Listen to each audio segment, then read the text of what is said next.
Hey friends! Today I'm going to be sharing one of my favorite stories with you, and we're going to do an art project together too. This story is called Thank You, Amu, and it's written and illustrated by Oge Mora. The word Amu means queen in Igbo, but it's also the word that Oge used to call her grandmother growing up. I'm going to go ahead and share it with you.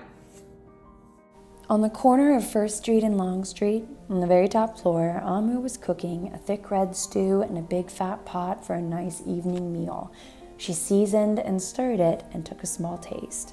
"What a delicious stew," Amu said. "Tonight's dinner will surely be the best I have ever had." With that, Amu put down her spoon and went to read a book before supper. As the thick red stew simmered on the stove, its scrumptious scent wafted out the window and out the door, down the hall, toward the street, and around the block until someone was at the door. When Amu opened it, she saw a little boy. "Little boy," Amu exclaimed, "what brings you to my home?" "I was playing with my race car down the hall when I smelled the most delicious smell," the little boy replied. "What is it?" "Thick red stew." Stew," he sighed. "That sure sounds yummy." Amu thought for a moment. She was saving her stew for dinner, but she had made quite a bit. It wouldn't hurt to share.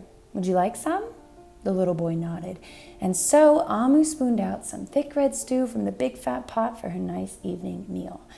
"Thank you, Amu," the little boy said, and he went on his way.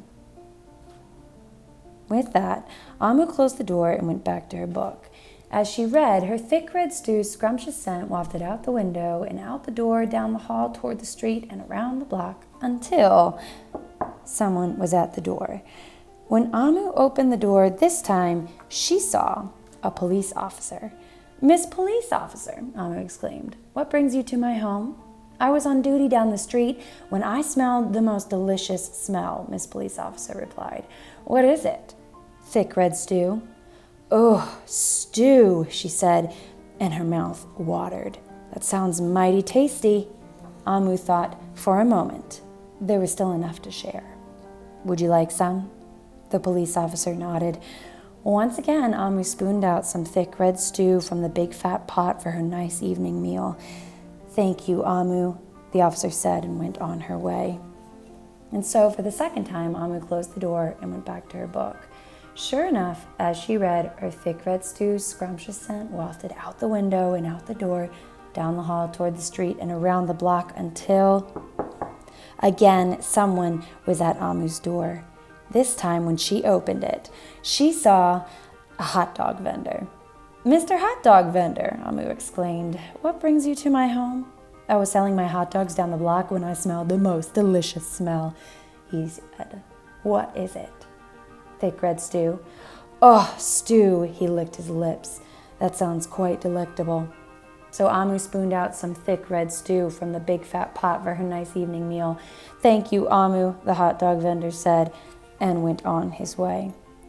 Throughout the day, people from all across the neighborhood knocked on Amu's door. She fed a shop owner, a cab driver, a doctor, an actor, a lawyer, a dancer, a baker, an artist, a singer, an athlete, a bus driver, a construction worker.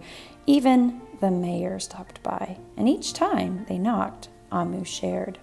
Soon, the sky darkened, the street lights brightened, and it was finally time for dinner.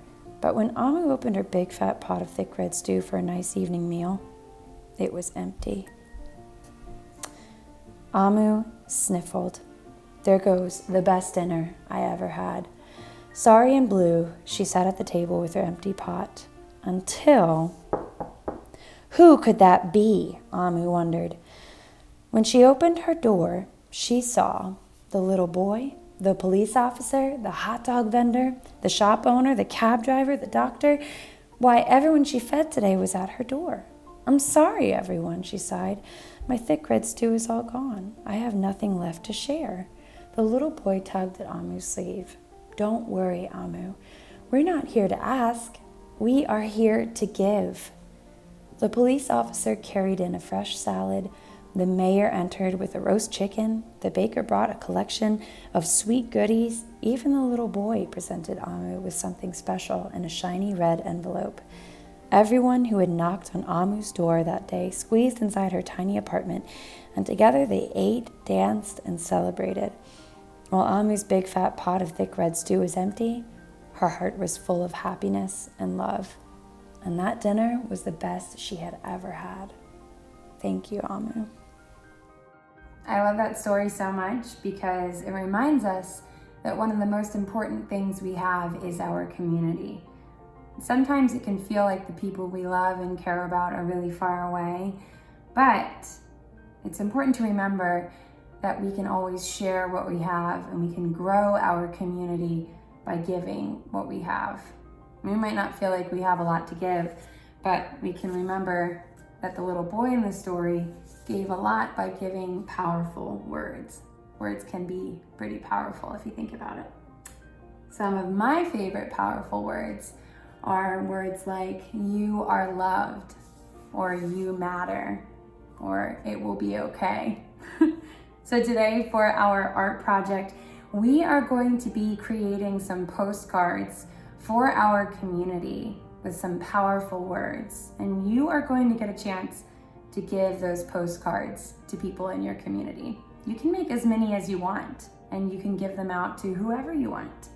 I am going to show you how to make postcards in the style of Oge Mora.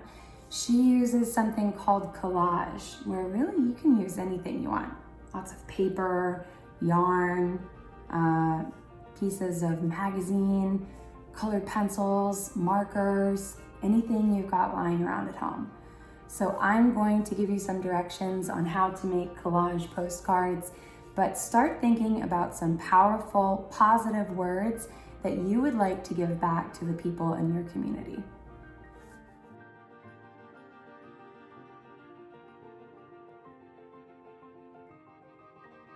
Once you got your materials together, you can go ahead and get started. Collage is all about layers, so if you found old magazines or newspapers, that's awesome. But remember, the most important part about this project are the words. So if you don't have those things lying around, don't worry. You can go ahead and just start writing your words on your index card and decorate with lots of pictures. I am going to start with my message on a scratch sheet of paper, and then that's going to get glued on top of this cool picture that I found from a magazine, and then that's gonna get glued onto my index card. Then I'm gonna decorate around that on my index card with my markers. I'm gonna speed it up so that you can see what it looks like when it's finished.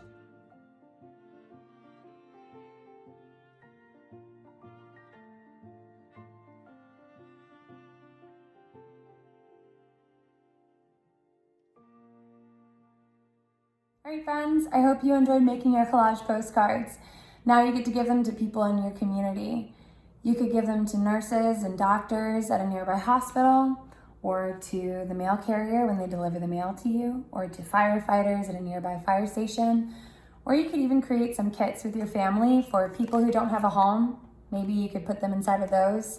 I think that's what I might do with mine. It's totally up to you though who you give it to. Just remember that it's a nice way to make people feel loved in your community and give back.